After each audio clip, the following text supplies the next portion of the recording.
સુરતના મોટા વરાછામાં 56 દિવસથી રોડ બંધ થતા હાલાકી 30 જૂને રિવરફ્રન્ટ રોડ પર રસ્તો બેસી ગયો હતો।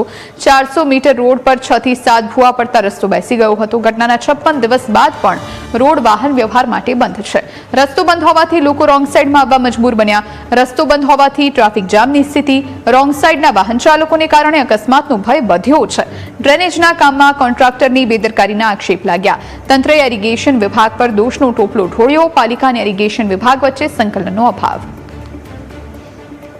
સુરત શહેરના મોટા વરાછા રિવરફ્રન્ટ રોડ પર 30 જૂનના રોજ આજે 6 થી 7 ભૂવા પડતા 400 મીટરનો રસ્તો છે બેસી ગયો હતો અને 30 જૂનના રોજ આ રસ્તો બેસી ગયા બાદ હજુ સુધી આ રસ્તાનું સમારકામ કરવામાં નથી આવ્યું અને રસ્તો છે સદંતરપણે બંધ કરવામાં આવ્યો છે। 56 દિવસ કરતા વધારે સમયથી આ રસ્તો છે બંધ છે। અહીંયા પાલિકા એક ચેતવણી પણ લગાડી છે કે કિનારાનું ધોવાણ થવાના કારણે રસ્તો બંધ છે।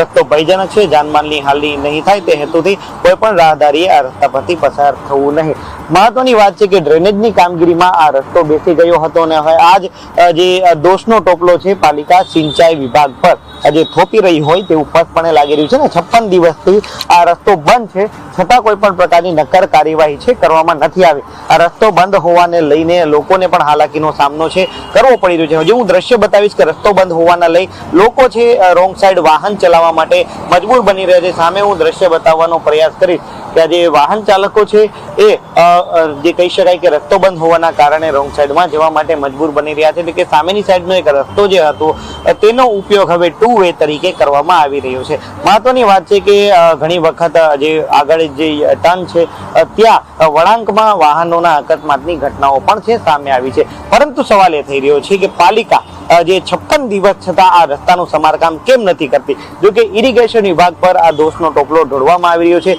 હવે હું દ્રશ્ય બીજા બતાવવાનો પ્રયાસ કરીશ કે આ જે ફૂટપાથ છે ફૂટપાથને કોઈ પણ પ્રકારની અસર છે તે જોવા મળી નથી। માત્ર જ્યાં ડ્રેનેજનું કામ હતું તે જ રસ્તો બેસી ગયો છે। એટલે કે ડ્રેનેજ જેનું કામ કર્યું છે ડ્રેનેજ અને રોડનું એ કોન્ટ્રાક્ટરને બચાવવા માટે કદાચ અધિકારીઓને બચાવવા માટે પાલિકાએ આ ખેલ કર્યો હોય તેવું સ્પષ્ટપણે લાગી રહ્યું છે।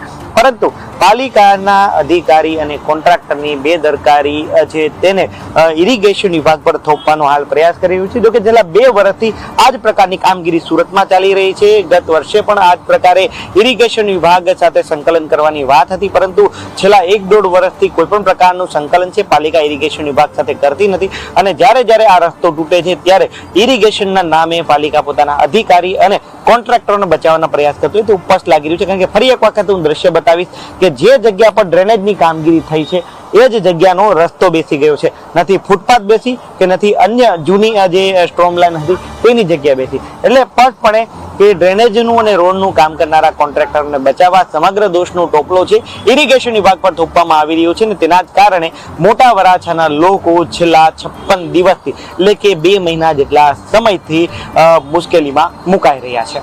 કેમેરા પર્સન કેસી ઓગાસિયા સાથે મિત્રો પાપરા ન્યૂઝ કેપિટલ સુરત।